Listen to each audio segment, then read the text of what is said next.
नमस्कार. तुम्ही पाहत आहात सम्यक क्रांती यूट्यूब चॅनल माधव गायकवाड. बंधू आणि भगिनी आणि मित्रांनो,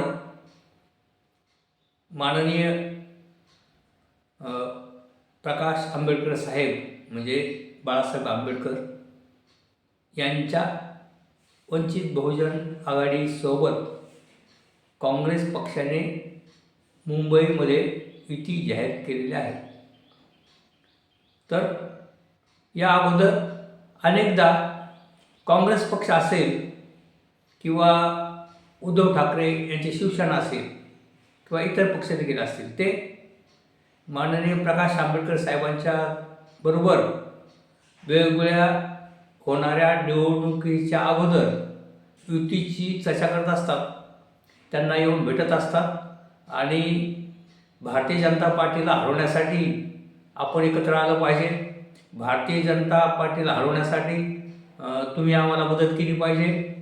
आणि अशा वेगवेगळ्या निवडणुकामध्ये काँग्रेस पक्ष असेल किंवा दुसरे पक्ष असतील, ते प्रकाश आंबेडकर साहेबांच्या बरोबर चर्चा करतात. परंतु ज्यावेळेला प्रत्यक्ष निवडणुकाचे उमेदवार ठरवत असताना त्यावेळेला बाकी प्रकाश आंबेडकर यांच्या पक्षाला नगण्य सीटा देण्याचा प्रयत्न करतात आणि त्यांच्याकडून अपेक्षा ठेवतात की भाजपला हरवण्यासाठी तुम्ही आम्हाला मदत करा. तर अशा वेळेला एक स्वाभिमानी नेते प्रकाश आंबेडकर असल्यामुळे त्या नगण्य सीट ते घेत नाहीत आणि त्या वेळेला मग त्या चर्चा आणि त्या युत्या बाळासाहेब धुडकावून लावत असेल. तर असा अनेक वेळा प्रकार झालेला आहे. आपल्याला आठवत असेल की विधानसभेच्या अगोदर संजय राऊत यांनी उद्धव ठाकरे यांच्याबरोबर माननीय प्रकाश आंबेडकर साहेबांची युती जाहीर केली होती. एकमेकांचे हातात घेऊन वर हात केले होते. वर्तमानपत्रात त्या बातम्या छापल्या होत्या आणि सर्व समाज माध्यमामध्ये भीमशक्ती शिवशक्ती खऱ्या अर्थाने एकत्र आलेली आहे आणि प्रकाश आंबेडकरने उद्धव ठाकरे एकत्र आलेले आहेत आणि आता विधानसभेमध्ये मोठा चमत्कार घडेल अशा पद्धतीच्या बातम्या त्यावेळेला चालल्या होत्या. परंतु ज्या वेळेला प्रत्यक्ष उमेदवार निश्चितीची वेळ आली किंवा सीट कुणाला किती द्यायच्या या ही वेळ आली, त्यावेळेला उद्धव ठाकरे यांच्या गटाकडून माननीय प्रकाश आंबेडकर साहेबांना अत्यंत थोड्या जागा देऊ केल्या होत्या आणि त्यावेळेला ती युती फुसकटली होती. हा अनुभव लक्षात घेता माननीय प्रकाश आंबेडकरांनी यावेळेला सावधपणे मुंबई महापालिकेमध्ये काँग्रेसबरोबर चर्चा होत असताना काँग्रेसचे मोठे मोठे नेते त्यांचं शिष्टमंडळ हायकमांडच्या वतीने राजगृहावर आले व बाळासाहेब आंबेडकर प्रकाश आंबेडकरांची भेट घेतली. तर त्यावेळेला माननीय प्रकाश आंबेडकरांनी ते भूमिका घेतली की ज्या वेळेला मुंबईची आता सध्या मुंबई महानगरपालिकेच्या मध्ये युती झाली काँग्रेसची आणि वंचितची, तर प्रत्यक्ष जागा वाटपाच्या संदर्भात म्हणजे ज्या वेळेला जागा वाटपाचा फॉर्म्युला फायनल होत नाही त्याच वेळेला आपण युती जाहीर करू आणि खऱ्या अर्थाने या ठिकाणी मुंबई महाराष्ट्र काँग्रेसचे हर्षवर्धन सकपाळे आहे किंवा सचिन सावंत आहे, या सर्व मंडळींनी पुढाकार घेऊन एक चांगल्या पद्धतीची बोलणी करून त्या ठिकाणी वंचित बहुजन आघाडीला 62 जागा मुंबई महानगरपालिकेमध्ये देणार आणि अशा पद्धतीची एक चांगली चर्चा झाली. आणि मग त्यावेळेला माननीय प्रकाश आंबेडकर साहेबांनी मान्यता देऊन आता खऱ्या अर्थाने ज्या वेळेला उमेदवार निश्चिती झाल्याच्या म्हणजे सीट निश्चिती झाल्याच्या नंतरच युती जाहीर करावी ही भूमिका प्रकाश आंबेडकर साहेबांनी घेतल्यामुळे तशा पद्धतीची घोषणा मुंबईमध्ये झालेली आहे आणि मुंबई महानगरपालिकेमध्ये काँग्रेस आणि वंचित बहुजन आघाडी यांची युती झालेली आहे. तर आता बाकी या मुंबई महानगरपालिकेच्या निवडणुकीला चांगल्याच पद्धतीने रंग येणार आहे, कारण एका बाजूला उद्धव ठाकरे आणि राज ठाकरे एकत्रित आलेले आहेत आणि त्यांचं देखील म्हणणं आहे की मराठी माणसं आम्हाला मदत देतील आणि त्याचबरोबर आता या ठिकाणी ही दुसरी आघाडी मोठी आघाडी निर्माण झाली आहे, काँग्रेस आणि प्रकाश आंबेडकर साहेबांची वंचित आघाडी. तर आता बाकी निवडणुकीमध्ये कशा पद्धतीचे कार्यकर्ते दोन्ही पक्षाचे कार्यकर्ते नेते कशा पद्धतीचा प्रचार करतात यावर देखील अवलंबून आहे.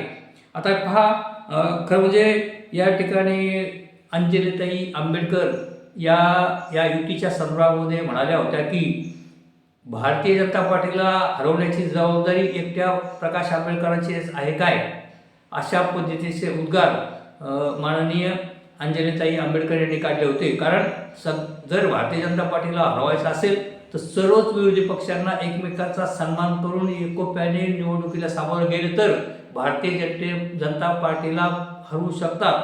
तर म्हणून भारतीय जनता पार्टीला हरवण्याची जबाबदारी फक्त प्रकाश आंबेडकरांचीच नाही तर सर्वच विरोधी पक्षाची आहे, अशी भूमिका ज्या वेळेला अंजलीताई आंबेडकर यांनी मांडली. आणि मग त्याच्यानंतर खऱ्या अर्थाने मुंबई महानगरपालिकेमध्ये काँग्रेस आणि वंचित बहुजन आघाडीची युती झालेली आहे. आता ह्या निवडणुकीच्या संदर्भामध्ये आपल्याला सांगता येईल की मुंबई शहरामध्ये काँग्रेसचे मोठे चेहरे म्हणजे मुंबई शहरामध्ये काही मतदारसंघामध्ये काँग्रेसवाल्यांना त्यांच्या हायकमांडची देखील गरज नाही.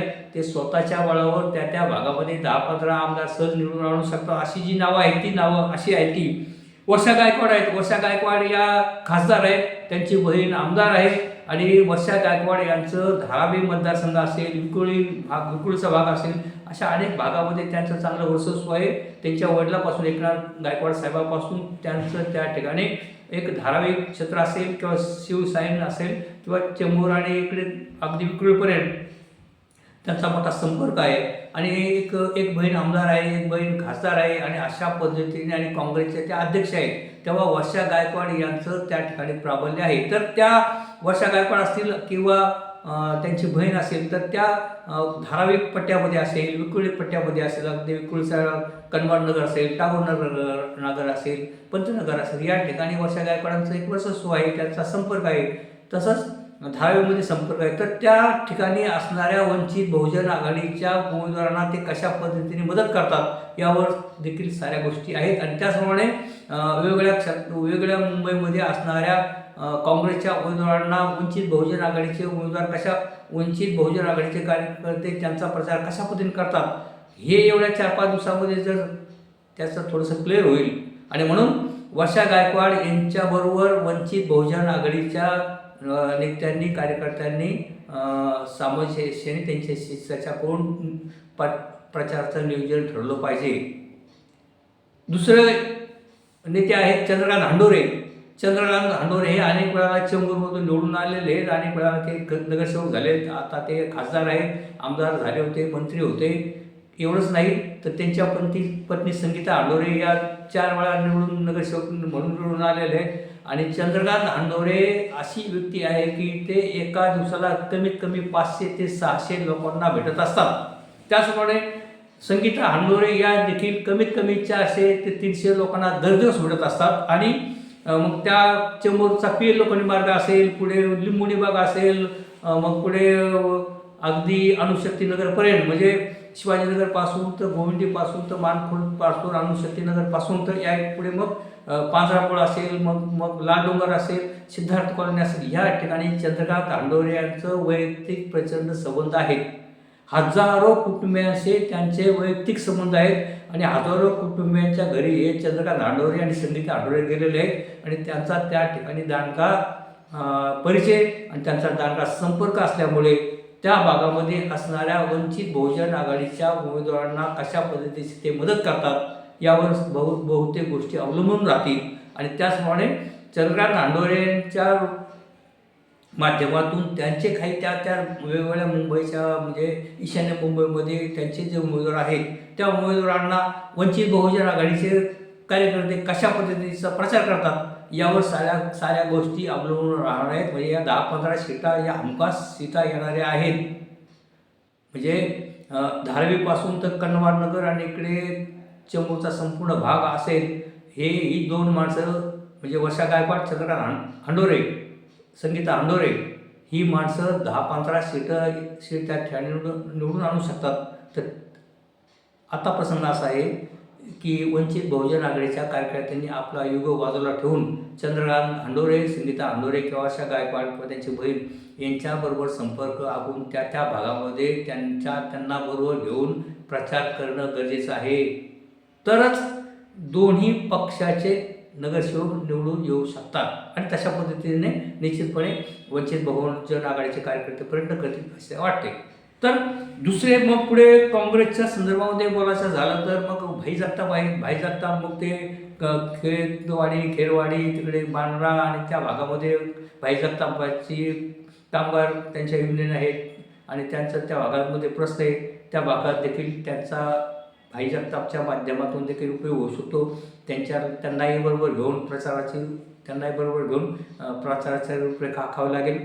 तर अशा पद्धतीने दुसरं महत्त्वाचं काँग्रेसचे नेते आहेत अमीन पटेल हे मुंबई 3 असेल, मुंबई 8 असेल, मुंबई 9 असेल, मुंबई 2 असेल, या भागामध्ये म्हणजे विशेषतः मुस्लिम बहुभाषिक मुस्लिम ज्या वस्त्या आहेत, जसं की म्हणजे पायगुणे असेल, चोर बाजार असेल, भेंडी बाजार असेल, इकडे नागपाडा असेल किंवा अनेक भागामध्ये जे मुस्लिम भाग आहेत किंवा विशेषतः अमीन पटेल हे भेंडी बाजारमध्ये किंवा नागपाडा असेल त्या भागात ते निवडून येतात.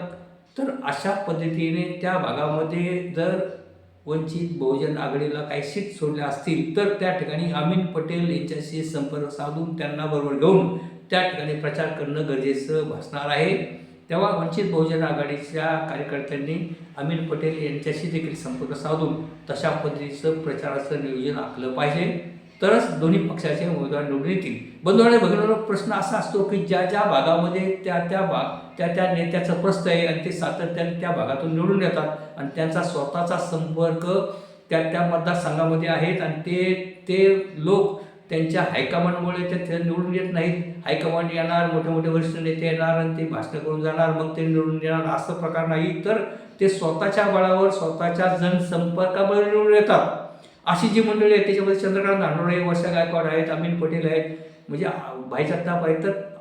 तर अशा लोकांना बरोबर घेणे व त्यांना विश्वासात घेऊन प्रचार करणे आजच्या घडीला वंचित बहुजन आघाडीला करावं लागणार आहे. अर्थात वंचित बहुजन आघाडीच्या संदर्भामध्ये मोठ्या प्रमाणात तरुणांची संख्या त्या पक्षामध्ये वाढलेली आहे.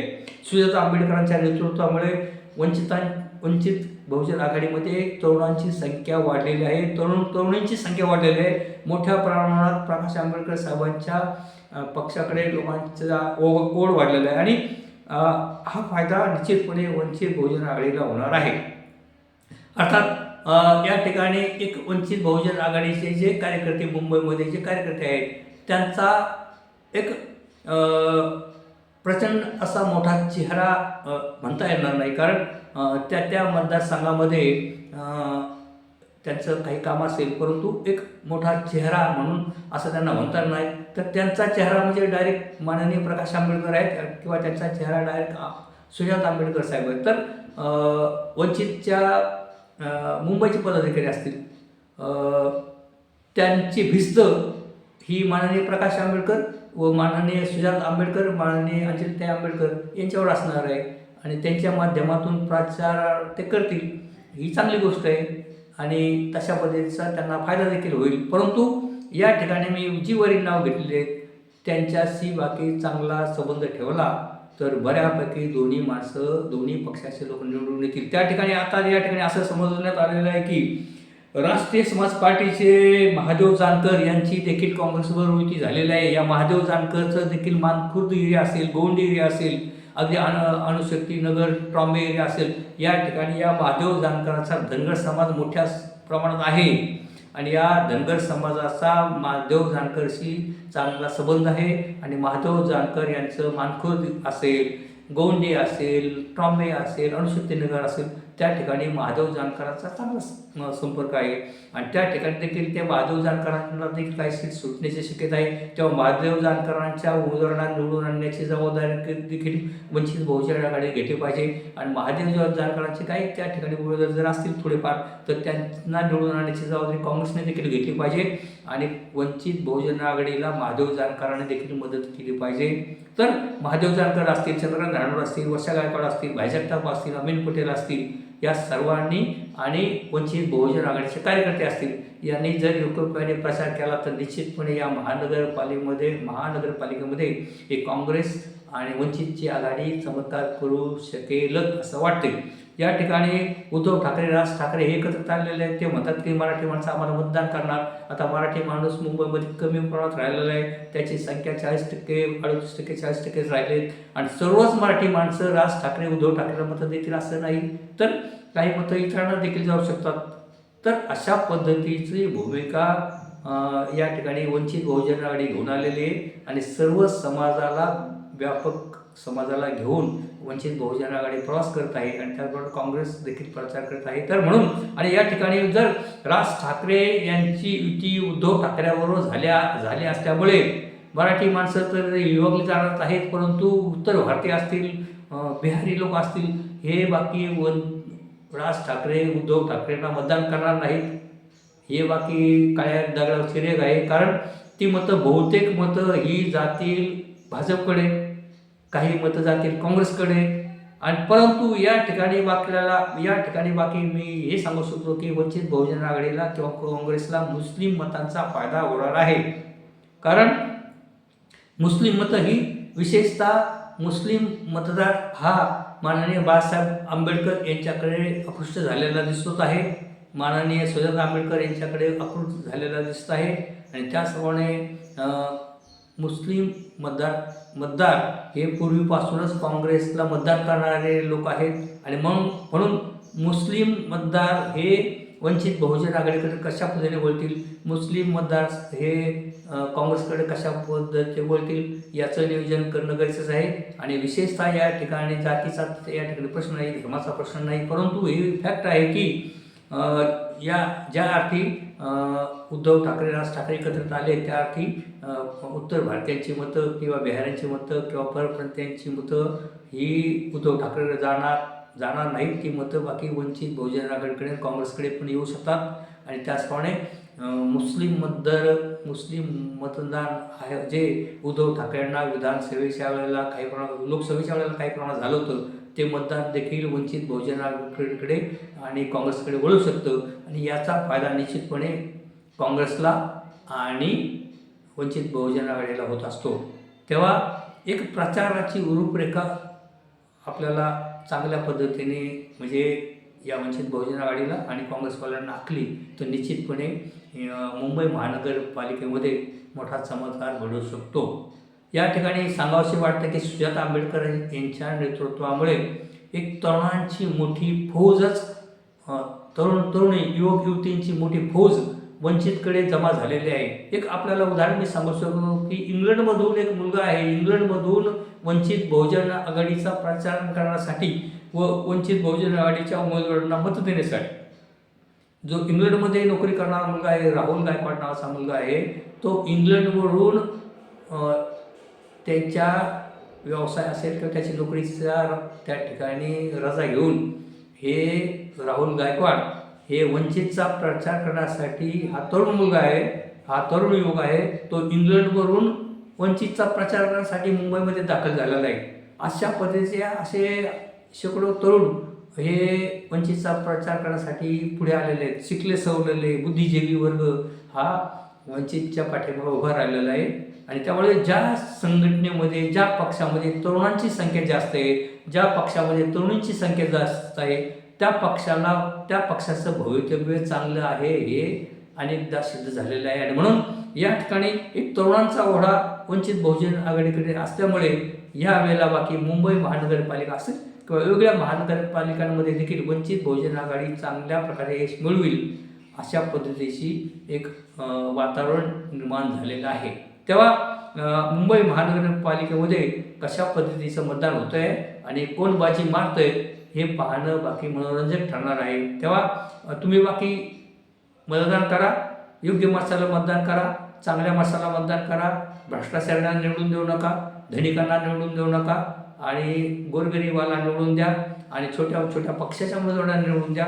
जो चांगला मतदारसंघामध्ये असणाऱ्या उमेदवारांचा अभ्यास करून एखाद्या चांगल्या शिकल्या सवरलेला आणि जो भ्रष्टाचारी नाही अशा उमेदवारांना निवडून द्या अशा पद्धतीचे आवाहन करून मी या ठिकाणी थांबतो. धन्यवाद. आपण माझा व्हिडिओ पहिल्यांदाच पाहत असाल तर माझ्या संभय क्रांती यूट्यूब चॅनल माधव गायकवाड या चॅनलला आपण सबस्क्राईब करा, या व्हिडिओला लाईक करा आणि हा व्हिडिओ इतरांना देखील पाठवा ही विनंती. धन्यवाद.